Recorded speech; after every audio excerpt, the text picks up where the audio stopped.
that surprisingly, the registrar today morning at 8:30 a.m. submitted to me through the office of the clerk documents said to be the certified copies of the coalition agreements for the Kenya Kwanza Alliance Coalition and the Azimio la Umoja One Kenya Coalition Party.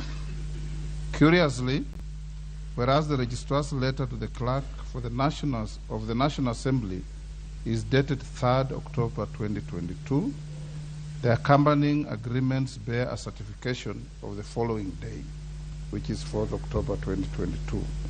The letter and the documents were delivered to the office of the clerk today, the 6th October 2022, more than 6 weeks after the request by the clerk.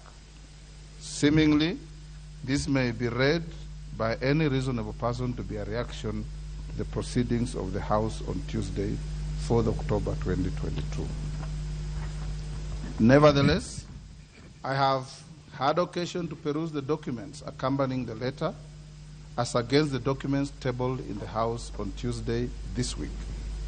Despite attempting to advise the House on the status of the coalition agreements affecting the composition of the House as at 3rd October 2022, the registrar has again failed to mention the existence of any post-election coalition agreements.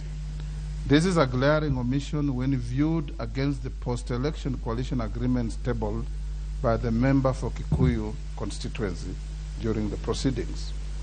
The post-election coalition agreements are critical to the Speaker for purposes of guaranteeing the constitutional rights and political freedoms of the members of this House elected under UDM, PAR, MCCP, and MDG.